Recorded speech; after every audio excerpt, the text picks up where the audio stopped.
पुराने लोग गवाह हैं, पहले घरों में मिलाद शरीफ होता था। जो गांव के लोग पढ़ने वाले होते थे, मिलाद खां हजरत, वो पढ़ते थे, चाहे 2 शख्स बैठे रहे, 3 रहे, 4 रहे, 10 रहे, मगर वो सरकार की पैदाइश पढ़ते थे। उनका मकसद सिर्फ बरकत, और जो भी अच्छा मकान बनता था, घर बनता था, पहले वो मिलाद शरीफ कराता। बोलो होता था नहीं होता था ऐसा? ये पुराने लोगों से पूछो, होता था। अब जैसे अल्लाह उसको तौफीक देता था, बताशे लिए, वो चौड़े वाले बताशे होते थे, या लड्डू ले आए, वो तौफीक। सरकार की पैदाइश का जिक्र यहां पर, ये नौजवान कुछ दिल्ली में रहते हैं, कुछ कहीं, कुछ यहीं पर, सब इकट्ठा होकर के 10-10, 100-100, 1000-1000 रुपए इकट्ठा करके, चलो यार गांव में जलसा करेंगे। तो ये गांव के लिए आराम से आराम,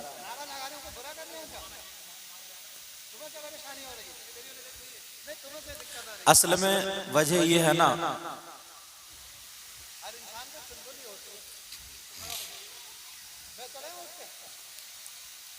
अच्छा अब खामोश हो जाओ, अब चुप जाओ। बीच में नारा लगाना गलत है ना, बुरा क्यों नहीं कर रहे? जब कुरान और हदीस की बात हो रही तुम बोले चले जा रहे। कई मर्तबा डांट दिया गया, मगर इस वजह से हम लोग खामोश हो गए। चलो बेचारा गरीब है, आ जाता है, किस नियत से आता है, किसी का दिल ना दुखे, मगर ये पता नहीं है अल्लाह और रसूल का जिक्र रुकवाने वाला कौन होता है। इन्हें ये पता नहीं, इन्हें सिर्फ अपना मतलब, अपना मकसद हो जाए। अगर इन्होंने महक लिया तो ये गाली देंगे महक में, ये नारा नहीं लगाएंगे। अब जब तुम्हें पता ही नहीं है कहां नारा लगेगा कहां नहीं लगेगा, इन लोगों ने इतनी लाइटिंग की है, इतना ये सब किया, और उससे होता क्या ना, फिर बोलने का ढंग तमीज नहीं है, और लोग समझते हैं पहनावा पहन लेते हैं, समझते हैं ये भी कोई मौला नहीं होंगे। अब बात जाती है मौलाना, वो मस्जिद के, किसी मस्जिद के इमाम साहब है, आलिम, बोलने का ढंग। तवज्जो रखो मेरी तरफ, बेटा किसी का दिल मत दुखाओ, ऐसा काम मत करो, ठीक है? अल्लाह हम सबको हिदायत नसीब फरमाए, आमीन। तो बात ये चल रही थी, जो होता है इसके कई पहलू। एक तो ये कि हमारे गांव से बलाएं टल जाए, जी, मुसीबतें टल जाए। साफ हदीस शरीफ है सियासत की, चाहे वो बुखारी शरीफ में देखो, मुस्लिम शरीफ में देखो, अबू दाऊद, इब्न तिरमिज़ी, किसी में भी देखो, हदीस क्या मिलेगी? अल्लाह के रसूल सल्लल्लाहु ताला अलैहि वसल्लम इरशाद फरमाते, जहां पर अल्लाह और रसूल का जिक्र होता है, चाहे वो मैदान हो या खलियान हो, वहां पर उस जगह को जन्नत की क्यारी बना दिया जाता है। सुभान अल्लाह, सुभान अल्लाह। सिर्फ जिक्र की वजह से जी। तुम्हारे अगर कोई आलिम आ जाए, कितनी बरकतें, मगर हमारा ईमान ये कहता, जहां पर रसूलुल्लाह सल्लल्लाहु ताला अलैहि वसल्लम का जिक्र होता है, वहां पर आका भी तशरीफ लाते हैं। सुभान अल्लाह, सुभान अल्लाह। आका तशरीफ लाते हैं, सुभान अल्लाह। अब जहां पर आका तशरीफ ले आए, जहां पर आका आ जाए, तो वहां पर बरकत और रहमतों का ठिकाना क्या होगा? अल्लाह। और ये बात अपनी तरफ से नहीं, बल्कि सीरत गौसे पाक पढ़ो, सीरत गौसे पाक में आपको मिलेगा। आ जाए ऊपर, आ जाए, गौसे पाक की सीरत में मिलेगा। एक मर्तबा गौसे पाक तकरीर फरमा रहे थे। क्या कर रहे थे बोलो? तकरीर फरमा। और जब तकरीर कर रहे थे, तकरीर करते करते चुप हो गए, खामोश हो गए, और एक शख्स की तरफ को देखने लगे। और वो शख्स क्या कर रहा था? वो आराम से सो रहा था, मजमे में बैठा हुआ, आंखें बंद है, सो रहा है, मगर बड़े पीर उसकी तरफ को देख करके खामोश हो गए। सारे लोगों ने सोचा ये कितना कैसा शख्स है कि बड़े पीर की तकरीर में सो रहा है। बड़े पीर उठे और उठ करके उसकी तरफ को चले। लोगों ने सोचा इसे महफिल से निकाल दिया जाएगा, लोगों ने सोचा इसे डांटेंगे, लोगों ने सोचा इसे मारेंगे, लोगों ने सोचा बड़े पीर आज इसका कान पकड़ेंगे, महफिल से बाहर कर देंगे। मगर सुनो, वहां पर जो जलसा हो रहा था, जो महफिल हो रही थी, गौसे पाक की महफिल, गौसे पाक की तकरीर थी, गौसे पाक मुकर्रिर थे, गौसे पाक बयान कर रहे थे। जब उसके वहां पर पहुंचे, सीधे उसके पास गए, जाकर के उसका कान नहीं पकड़ा, उसे जगाया नहीं, उसे डांटा नहीं, उसे भगाया नहीं, बल्कि हाथ बांध करके गौसे पाक उसके सामने खड़े हो जाते हैं। सारे लोग ताज्जुब में पड़ गए, ये सो रहा है। गौसे पाक ने तकरीर रोक दी इसलिए ताकि ये इसको जगाया जाए, मगर गौसे पाक इसके पास जाकर इसको जगाते नहीं है, इसको डांटते नहीं है, इसको फटकारते नहीं है। ये क्या मामला है? सारे लोग देख रहे हैं, कभी गौसे पाक को देखे, कभी सोने वाले को देखे। थोड़ी देर खड़े रहे, उसके बाद उसकी आंख खुल गई।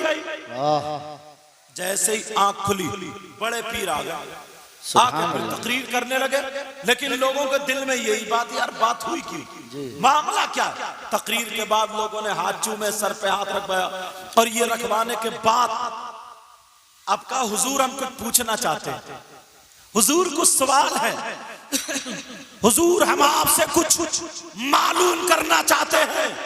बड़े पीर मुस्कुराए, समझ तो गए, मगर फिर भी कहा चलो पूछ लो, तुम्हारे दिल को ठंडक पहुंचेगी, पूछो ताकि और लोग भी सुन ले क्या पूछना चाहते हो। तो बड़े पीर से उन लोगों ने कहा हुजूर ये शख्स है जिसको हम पकड़ के लाए हैं, इसे मजमे में सोना नहीं चाहिए था, मगर ये मजमे में सो गया, इसे आपको डांटना चाहिए, इसे मजमे से निकालना चाहिए। आपने तकरीर छोड़ी, इसके पास आ गए, आपने डांटा नहीं मगर खड़े हो गए। इतना बता दे सरकार, आपने इसे डांटा क्यों नहीं, हाथ बांध के क्यों खड़े रहे? तो बड़े पीर ने क्या जवाब दिया? बड़े पीर कहने लगे मैं बाद में बताऊंगा, पहले इससे पूछो कि तू सो रहा था, सोते सोते तू ख्वाब में क्या देख रहा था, इससे पूछो। लोगों ने कहा ये बताओ तुम क्या देख रहे थे? तो वो मुस्कुरा के कहने लगा अरे मैंने बड़े पीर को तकरीर करते हुए देखा, ये सैयदजादे हैं, ये गौसे पाक है, मैंने देखा, इनके चेहरे को देखकर मेरे दिल में ख्याल आया यार ये आले रसूल है, जब इनका जवाब नहीं है तो इनके नाना का जवाब कहां से होगा? मैं आका को तो देख नहीं सकता, मैं आका को देख नहीं सकता, मैं नाना को देख नहीं सकता, मुहम्मदुर रसूलुल्लाह को देख नहीं सकता। काश मैं नबी के जमाने में होता, मैं आका को देखता, मैं मजबूर ये सुनता हुआ मेरी आंख लग जाती है। जैसे ही आंख लगी तो मैंने देखा मेरे आका मुहम्मदुर रसूलुल्लाह मेरे सामने है और मैं सो रहा था, ख्वाब में नबी का दीदार। नारे तकबीर, नारे रिसालत, जश्न ईद मिलादुन नबी, मसलके आला हजरत उलमाए अहले सुन्नत हजरत अल्लामा सैयद मुकीमुर रहमान साहिब किबला, हजरत अल्लामा सैयद मुकीमुर रहमान साहिब किबला, सरजमीने रवन्ना, रवन्ना का सुन्नी मुसलमान। नारे तकबीर, नारे रिसालत। मैं ख्वाब में नबी का दीदार कर रहा था, ये तो वो बोला जो सो रहा था। अब गौसे पाक क्या बोले ये भी सुनो, बड़े पीर साहब क्या बोले ये भी सुनो। कहा ये सो रहा था तो मेरे नाना का दीदार कर रहा था। अरे तुम क्या समझ रहे हो?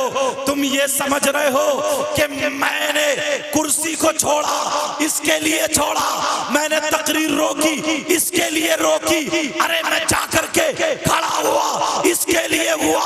नहीं नहीं, मैंने जब देखा मेरे नाना वहां पर खड़े हुए हैं तब मैंने तकरीर को छोड़ा, हाथ बांधा और नबी के सामने खड़ा था। ये वो है जो ख्वाब में आका का दीदार था और अब्दुल कादिर से अपने नाना का दीदार। जिंदाबाद जिंदाबाद, अल्लाह अकबर या रसूलुल्लाह, जिंदाबाद। ले लो इनको दो। अब मुझे बताओ, जो लोग कहते हैं यार तुम लोग कितने खुशकिस्मत हो, जहां पर जलसा होता है, अल्लाह और रसूल का जिक्र होता है, आका तशरीफ लाते हैं। कुछ लोग ऐसे होते हैं, अरे यार खैर यहाँ तो ऐसा नहीं है मामला, कई जगह हिंदुस्तान में मैं गया हूं तो ऐसा होता है, बूढ़े पुराने कुछ लोग टांगे खींचते हैं। इस उम्र के बच्चे ये जो जलसा करा रहे हैं, डीजो पे नाचते हुए अच्छे लगेंगे हमें, शराब पीते हुए अच्छे लगेंगे, शराब पी करके ढोल बजाते हुए अच्छे लगेंगे, किसी की शादी में डीजे में कूले मटकाते हुए अच्छे लगेंगे। आज पूरे गांव में, और गांव का बच्चा बच्चा साथ भी देता, अल्हम्दुलिल्लाह पूरे गांव का बच्चा बच्चा साथ देता है। मगर सुनो प्यारे, जो मैं गुफ्तगू करने वाला हूं, अब सुनो, अगर मैं किसी को अच्छा लगता हूं ना तो मेरी हर चीज उसे अच्छी लगेगी जी, और अगर मैं किसी को बुरा लगता हूं तो मेरी हर चीज उसे बुरी लगेगी। बोलो है कि नहीं? जी। तो कुछ लोग ये कीड़े निकालते हैं, अब वो ढूंढेंगे, तलाशेंगे, सारी बातें लाएंगे निकाल के। क्या लाएंगे? बोले इतना बड़ा ये जलसा पिंडाल, ये सब बिदअत। कई कई तो मीलाद को शिर्क भी लिख दिया और कह दिया। फिर दलीलें देंगे, सीधे आदमी को चुप कर देंगे कि ये बताओ, ये जो लाइटें और ये सब कुरान में कहीं जिक्र है? हदीस में कहीं जिक्र है? एक नाम याद कर लिया, बुखारी शरीफ। नौजवानों एक जुमला तुम्हें दे करके जा रहा हूं, पहले सुनो, तवज्जो रखना। वो क्या है? वो ये है, मेरे नबी ने फरमाया था एक वक्त ऐसा आएगा, एक दौर ऐसा आएगा, ईमान बचाना इतना मुश्किल होगा जैसा कि आग का अंगारा हाथ पे रखना मुश्किल है। अब लोग तलाश रहे हैं, ढूंढ रहे हैं, तलाश रहे हैं, ढूंढ रहे हैं जी। हदीस, सारी हदीसें अगर पढ़ो और देखो तो कुछ हदीसें ऐसी भी हैं जिनका हुक्म इस वक्त साकित हो गया। हदीस जो नबी ने फरमाया, अभी जो जोर शोर चल रहा है यहां, मुझे पता नहीं, किसी मौलवी ने अगर बुखारी शरीफ पढ़ना शुरू करी, पढ़ता चला गया, और आजकल मोबाइल का दौर है, पढ़ता चला गया, पढ़ता चला गया, पढ़ता चला गया। अब नमाज पे पहुंचा, नमाज पढ़ने का तरीका आया कि हमने नियत बांधी, नियत बांधने के बाद अब पढ़ने के बाद हम रुकू में जाएंगे तो ऐसे हाथ उठाएंगे जिसको रफ़ा यदैन बोलते हैं। अब हम वो रफ़ा यदैन करें, अरे यार तरीका लिखा है, तरीका क्या लिखा? अब रुकू में से उठे, फिर ऐसे करके हाथ उठाएंगे, फिर सजदे में जाएंगे, फिर सजदे में से उठ के फिर ऐसे करके फिर नियत बांधेंगे। ये रफ़ा यदैन। रफ़ा के माने आते उठाना और यदैन माने दोनों हाथ। ये अरबी का जुमला था, इसलिए आप दिखा भी देंगे, हदीस शरीफ में है भी, हदीस शरीफ में है। लेकिन इमाम कितने हैं पहले ये बताओ? 4 इमाम। कितने बोलो? 4। इमाम आजम अबू हनीफा, इमाम शाफई, इमाम मालिक और इमाम अहमद बिन हंबल। ये चारों हक हैं। इन चारों में से किसी एक को फॉलो करो। चारों, ऐसा नहीं है कि थोड़ा उनसे, थोड़ा उनसे, थोड़ा उनसे, थोड़ा उनसे, चारों नहीं। और इंडिया में ज्यादातर इमाम आजम अबू हनीफा को फॉलो करने वाले जी, ज्यादातर उन्हीं को मानने वाले हैं। अब उन्हीं की जो रिसर्च है उन्हीं को मानेंगे, उन्हीं की जो रिसर्च, उन्हीं की जो सर्च है उसको ही मानना है। अब कहेंगे जनाब इमाम आजम अबू हनीफा की पूरी सर्च में इमाम आजम अबू हनीफा को मानने वाला, इनको फॉलो करने वाला, इनके मजहब मसलक पे चलने वाला पूरी दुनिया का कोई मौलवी, कोई मुफ्ती ये नहीं दिखा सकता कि इमाम आजम अबू हनीफा के यहाँ रफ़ा यदैन करना हो, इमाम आजम के यहाँ पर रफ़ा यदैन करना जायज नहीं।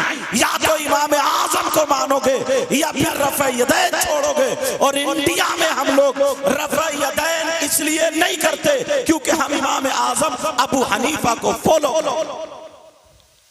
अब इमाम शाफई, उनके नजदीक रफ़ा यदैन है, इमाम शाफई के नजदीक है।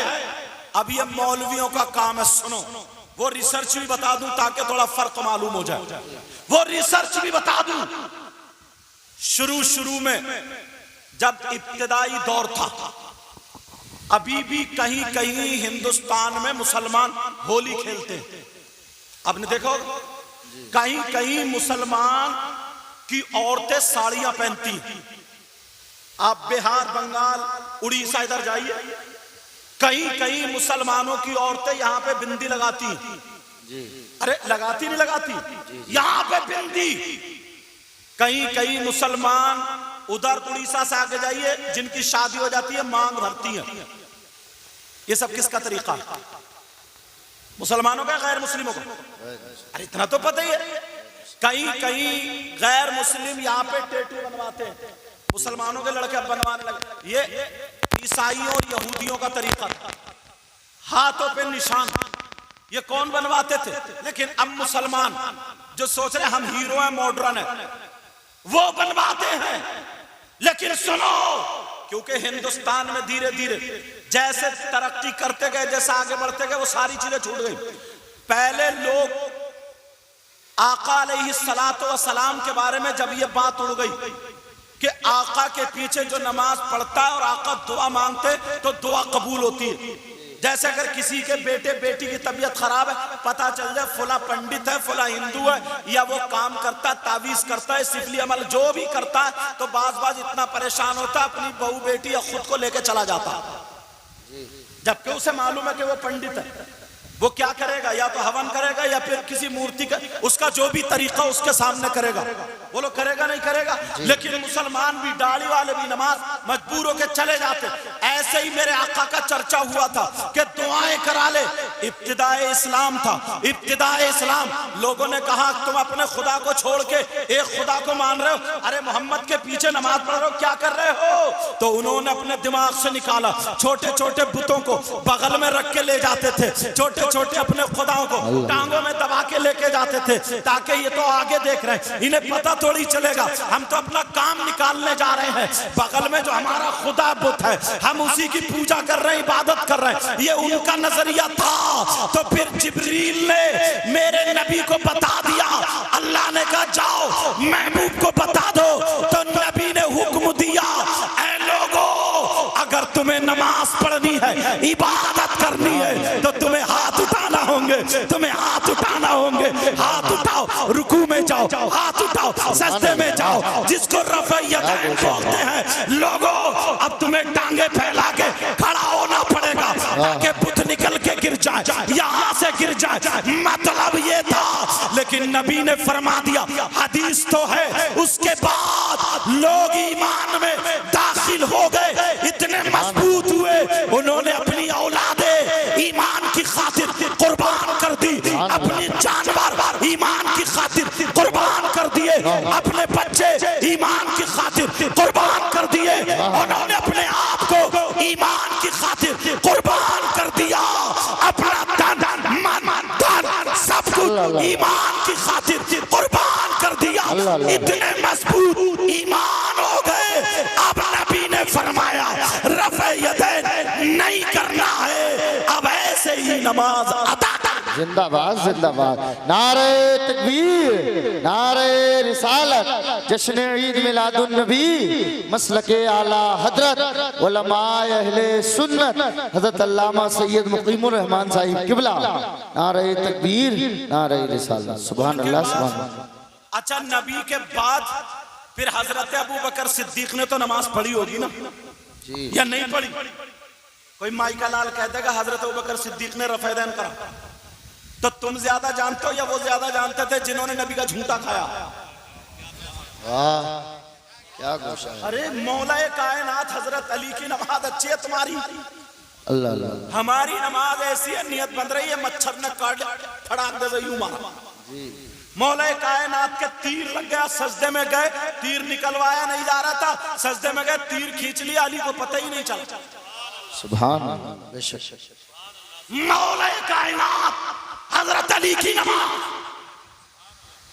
इमाम आज़म अबू हनीफा आला हजरत, जितने भी इमाम आज़म अबू हनीफा के मसलक पे चलने वाले हैं। किसी मौलवी ने नहीं, किसी मुफ्ती ने नहीं, किसी पीर ने नहीं, किसी वली ने नहीं, किसी आलिम ने नहीं रफ़े यदैन नहीं किया, क्योंकि इनके यहाँ रफ़े यदैन है ही नहीं। बगैर रफ़े यदैन के नमाज पढ़ी। अब लोग कुछ सऊदी अरब चले गए जी, अब मोबाइल का जमाना है और लोग देख रहे हैं, तो जो सऊदी अरब में है तो अब ये आंकड़ा लगा लेता है, यार मैं तो हिंदुस्तान में हूं, ये तो काबे में नमाज पढ़ रहा जी, इसके पास ज्यादा मैटर है होगा, इसकी सही। तो सीधे साधे भोले भोले भोले भाले नौजवान ना मोबाइल के जरिए बिगड़ जाते हैं। अब वो गांव में आता है तो नमाज पढ़ेगा, टोपी एक तरफ रख दी उनने और इतनी आस्तीन पहनी, टांग ठोले, नियत बांधी, पढ़ रहे नमाज चल रही है ना। अब लड़के जितने बोले ये वहां भी हो गया, वहां भी हो गया। उसका पीछा जब लिया ना, जैसे कहीं ऊंट आ जा तो कुत्ते चिपट जा, उसका पीछा लिया ना, बोले वहां भी हो गया, वहां भी हो गया, वहां भी हो गया। वो कहने लगा तुम जाहिल हो, तुमसे कुछ आता ही नहीं है, मैंने सऊदी अरब में देखा लोगों को नमाज पढ़ते हो। अब लड़ाई झगड़े में होते होते होते होते वो यही कहता, हाँ मैं वहां भी हूं, रोक लो, क्या करो, खत्म हो गया वो जी। बेचारे को मार दिया, ले जाके ढाक के पेड़ से बांध के। हर चीज तुम मोबाइल से नहीं सीख सकते। मोबाइल में भी उन मौलवियों की तकरीरें सुनो जो बाकायदा मौलवी है और सही है, वरना तो ऐसा ऐसा दज्जाल है कि तुम्हें पता भी नहीं चलेगा और ईमान लूट के ले जाएगा। जी बेशक हक बात है। एक हदीस बुखारी शरीफ की है, तुम जाके देखना और मैं बताऊं तुम्हें। जब ये बात हुई थी ना, उसने हदीस दी, असल में मुझसे किस बात पे हुई थी, जब लोग सहाबा किराम ना जा रहे थे तो पानी की तंगी थी, पानी की किल्लत थी उस दौर में। जैसे अब से 50 साल पहले घरों में मकई खाई जाती थी, बाजरा खाया जाता था, चने की रोटी, गेहूं और चावल कम खाए जाते थे जी। अब दौर ऐसा, लोग ये नन्ही छाई जो है ना, मोटे चावल भी नहीं खाती, ये जो है बारीक खाते। ये क्या खाते बोलो, बारीक चावल। जैसे दौर होता जा रहा वैसे ही दौर। लेकिन सुनो, अब पानी की किल्लत थी, तंग, वो सहाबा किराम पीने का पानी रह गया था। इत्तेफाक से जब लेटे तो एक सहाबी नापाक हो गए। ये सुनने की बात है, क्या हो गए, नापाक हो गए। अब नहाना है नापाक, अब क्या करें, पानी है नहीं इतना, अगर ये नहा लेंगे तो प्यासे मरेंगे। अब क्या करें, चलो आका की बारी। आका ने कहा अगर वो गंदगी दिखाई दे रही है तो रेता डाल दो, खुशक हो जाएगी, सूख जाएगी, फिर उसको ऐसे झाड़ दो। पहले रेता भी तक गर्म होता था, और उसके निशान को खुरच दो किसी चीज से, खत्म कर दो। और अगर कहीं नहीं दिख रही है वो गंदगी, ना तुम्हारे जिस्म पे ना कपड़ों पे, तो नमाज पढ़ लो। वो एक मजबूरी थी। लेकिन हदीस तो है, अरब में आज भी जितने शेख हैं वो रात को बस अपना जो आप लोग जैसे ना रात को सोने का लिबास, लवर वगैरह, वो क्या क्या होते हैं पहनते, ऐसे ही वो पहने। अगर कहीं गंदगी है, बीवियों के साथ रहे, गंदगी है तो उसको साफ कर लिया, नहीं है तो बस ऊपर से जुब्बा डाला, वुजू बनाया, नमाज पढ़ लेते। नापाक आदमी। अब तुम पढ़ोगे क्या, उसने हदीस दिखा दिया।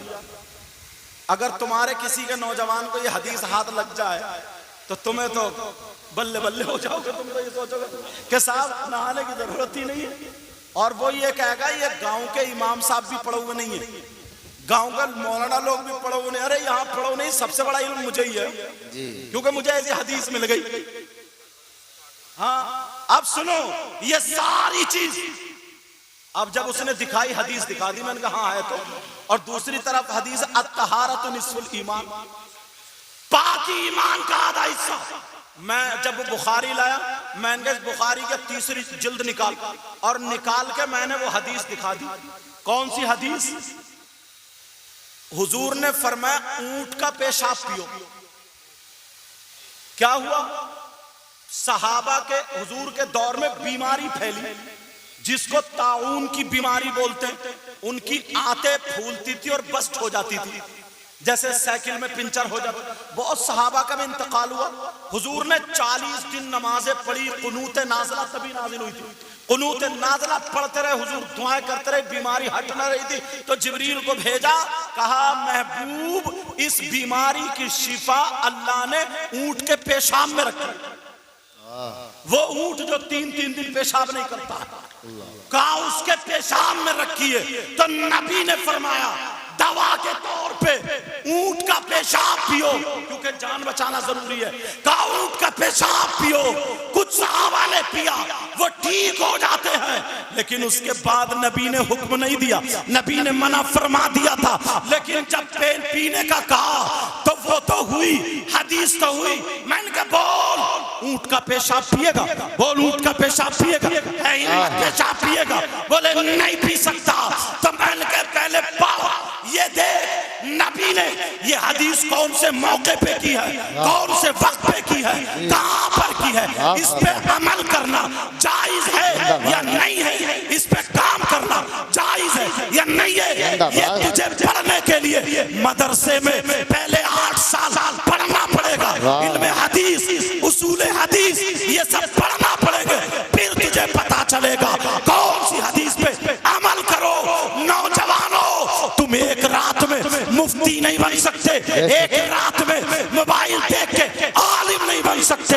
अगर तुम्हें कोई बात मोबाइल में ऐसी लगे मिले तो अपने आप को मत बदलो, बल्कि उस बात की तहकीक करो, उसके बाद में उस पे अमल करो। बेशक बेशक, जिंदाबाद जिंदाबाद, हक बात है, हक है। अब ये कह दिया, मसला ये पूछा कि नंगे सर नमाज होगी या नहीं होगी। अब मुझसे पूछोगे, मैं कह दूंगा हाँ हो जाएगी। अब वो उसी को लिए फिर रहा, यहाँ तक कि शर्ट पहनेगा, पैंट पहनेगा या जो भी लिबास है, और नंगे पांव नंगे सर बस खड़ा हो गया नमाज। यार कोई अदब भी कुछ होता है, तहजीब भी कुछ। नबी ने साफा क्यों बांधा, उसके नीचे टोपी क्यों ओढ़ी, सहाबा ने साफा क्यों बांधा, टोपी क्यों ओढ़ी, सर ढकने का हुक्म। मतलब खाना खाओ उसकी ताजीम तक में ये कहा कि सर ढक के खाना खाओ। कोई अच्छा आदमी आ जाता, कोई मौलाना तुम्हारे यहाँ पहुंचता, अगर नंगे सर हो ना तो खड़ाक से टोपी ढूंढते फिरते हो, लेकिन टोपी रख के हाँ हजरत कैसे आए। यार अदब में जरा सोचो, हम अल्लाह की बारगाह में जा रहे हैं, अल्लाह के घर में जा रहे हैं, वो बादशाहों का बादशाह है, वो सारी कायनात का मालिक व खालिक है, उससे बड़ा कोई नहीं, अल्लाह अकबर सबसे बड़ा है। उसकी बारगाह में खड़े हो रहे हैं तो ऐसे खड़े हो रहे हैं, सीना निकाल के ऐसे खड़े हो रहे हैं जैसे कि पूछो ही मत। इसका मतलब ये है कि तुम अल्लाह से कम डर रहे हो। अगर तुम्हारे अंदर तहजीब होती, तमद्दुन होता, डर होता, तो ऐसे खड़े होते, ऐसे खड़े होते जैसे बड़े बड़े सहाबी कांपा करते। अल्लाह अल्लाह, ये बातें हैं, लेकिन सारी चीजें वही नहीं मिलेंगी। अच्छा इस वक्त नई छाई में ये बातें चल रही।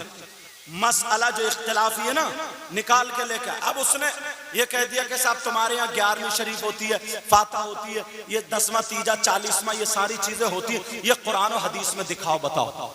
ईमानदारी से एक बात बताओ, मैं तुम्हें ये बता दूं, जो चीज कुरान में नहीं, हदीस में नहीं, ये बात सुनने की, और जो नबी के जमाने में ना हुई हो, जो नबी के जमाने में ना हुई हो, उसके बाद में अगर वो हुई तो उसको बिदअत बोलते हैं।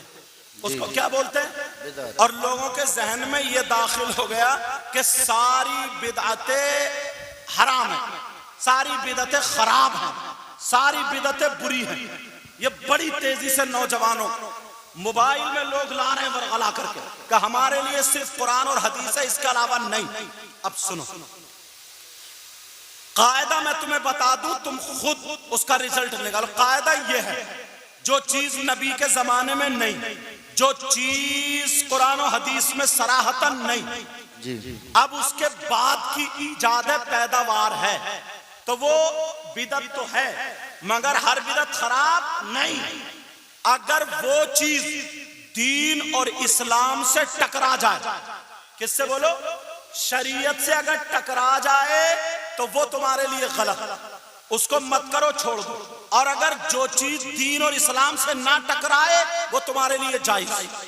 जैसे मोटरसाइकिल, कोई घर ऐसा नहीं है जिसके घर में नहीं है।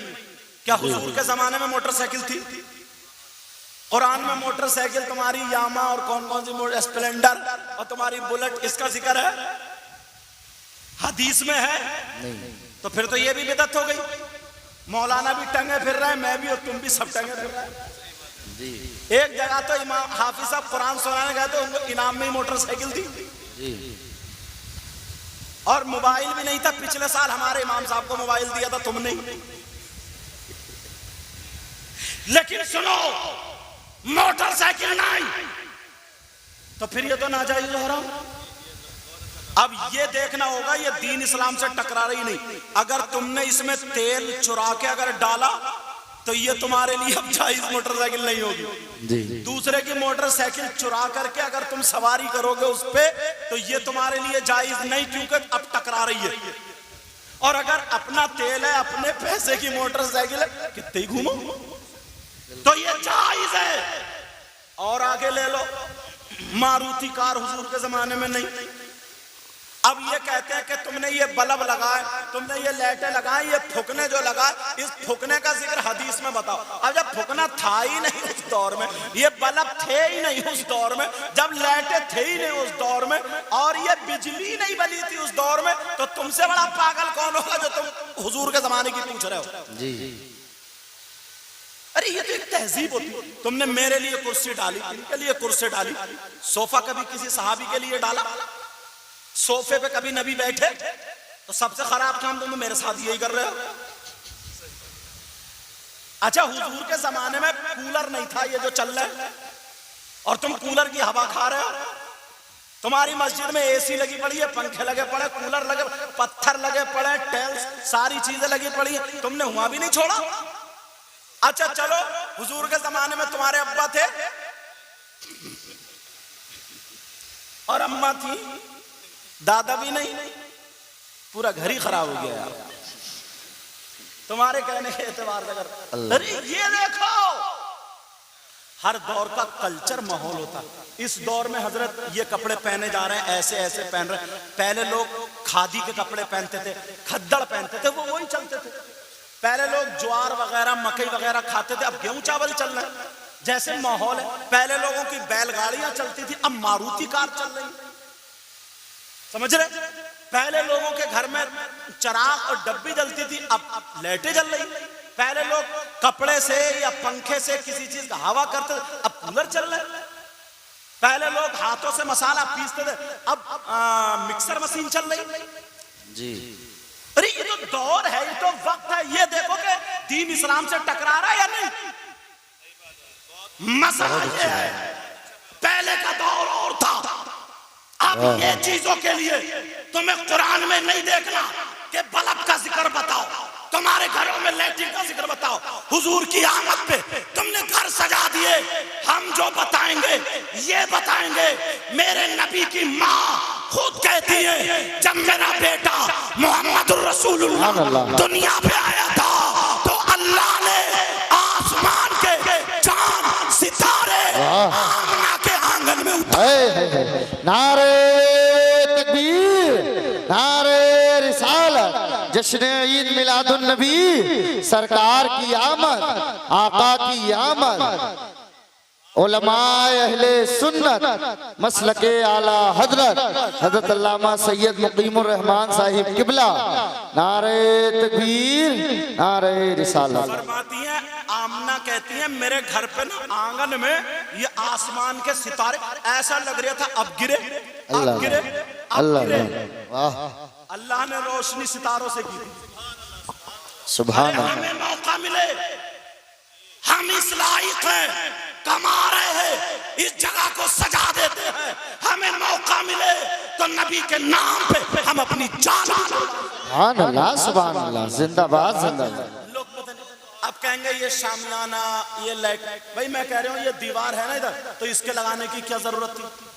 उधर दीवार है, उसके लगाने की जरूरत क्या थी? ये इसके लगाने की, ये फुकनों के लगाने की जरूरत क्या थी? ये कुछ भी जरूरत नहीं थी ना। ये सारी चीज। अच्छा, तुम्हारा अच्छा मकान बने तो लाइटिंग करो, तुम्हारे घर में प्रोग्राम फंक्शन हो तो घर को सजाओ। तुम्हारे घर कोई मेहमान, मैं आसिफ के यहाँ अगर आ जाऊं तो जल्दी से इनकी अम्मी ये जल्दी से कि अरे ये हटाओ दरी अच्छी सी बिछाओ, चादर बिछाओ, हजरत आ रहा है। तुम्हारे यहाँ कोई पीर साहब आ जाए, कोई हजरत आ जाए तो जल्दी से बैठक में ये बिछाओ, ये करो वो। इतने बेकार आदमी के लिए तुम इतना अच्छा इंतजाम कर रहे हो, और जब मेरे आका दुनिया पे आए तो हम तो वो अगर हमें जरूरत पड़ेगी तो हम अपनी आंखें भी बिछा देंगे, हम अपना दिल भी बिछा देंगे। देखो अगर तुम नफरत करते हो तो तुम नफरत करो, हम तो मरेंगे तो आका के नाम पर और जिएंगे तो फिर आका के नाम। जिंदाबाद जिंदाबाद, सुभान अल्लाह सुभान अल्लाह। जश्न ईद मिलादुल नबी सरकार की आमद, हजरत अल्लामा सैयद मुक़ब्बिल रहमान साई किबला। तो बात क्या चल रही थी नौजवानों, मोबाइल सुनना, मगर बड़ा बड़ा दज्जाल निकल गया रहा मोबाइल में। मैंने एक जगह सुना ना, एक जगह सुना, वो तो ये कह रहा मैं इमाम मेहदी हूँ। तुमने सुना होगा मोबाइल कि मैं इमाम मेहदी हूँ। कोई कुछ बन के आ रहा, कोई कुछ बन के आ रहा, कोई कुछ बन के आ रहा। इस वक्त अपने ईमान को बचाना बड़ा मुश्किल है जी। बिगड़ना मत। अगर कोई नौजवान देखे उसके दिल में आ जाए, अपने यहाँ आलिम साहब से उसको पूछो, बताओ, ताकि कदम ना हट जाए। और ये चीजें एक तो आपस में तफरका डाल देती है, आपस। अब उसने जहन में फिट कर लिया, बोले हाँ यार कुरान में भी नहीं, हाँ यार हदीस में भी नहीं। अच्छा कुरान शरीफ है, हुजूर के जमाने में कुरान शरीफ पे ना जबर न जेर, कुछ भी नहीं था। अब तुम्हारे घर जो कुरान शरीफ है उसमें जबर जेर पेश क्यों लगे भाई? हज्जाज बिन यूसुफ के दौर में क्यों लगे?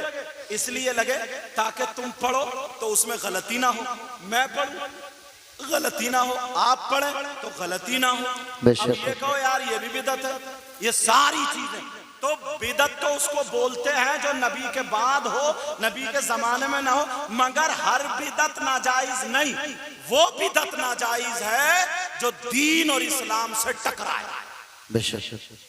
जैसे कि तुम्हारे यहाँ शादी हो, उसमें आतिशबाजी छोड़ो, तुम्हारे यहाँ शादी हो बैंड बाजा मंगाओ, तुम्हारे यहाँ शादी हो नाचने वाली औरतें या आदमी को बुलाओ, तुम्हारे यहाँ शादी हो डांस पार्टी हो, तुम्हारे यहाँ शादी हो या कोई भी शरीयत के खिलाफ काम हो, बियर पिए, शराब पिए, ढोल डमक, ये सब नाजायज और हराम है। इसके खिलाफ हम भी बोलते हैं, तुम भी बोलो। समझ में आ रही है बात? मेरी तरफ तवज्जो रखो, सारी चीजें। मगर अब वो नौजवान क्या समझता ना, कहता अरे यार अब तो मुझे बुखारी शरीफ की हदीस याद हो, अब तो ये हदीस पूछेगा, हाँ सियासत्ता में है बुखारी शरीफ में। अरे मैंने खुद हदीस देखी साहब, रफ़ा यदैन, उसमें तुम क्यों नहीं कर रहे? तो अब किन लोगों ने किया था, बाद में नहीं किया, उन लोगों का अकीदा किया था, बाद वालों का क्या है वो तुम खुद समझ लो। नबी की हजरत पूरी जिंदगी रही। दो हदीसें हैं, एक हदीस में नबी के बाल यहाँ के कानों की लौ तक थे, एक सहाबी ने बयान किया, एक सहाबी ने बयान किया यहाँ तक थे नबी के बाल। अब किसकी माने?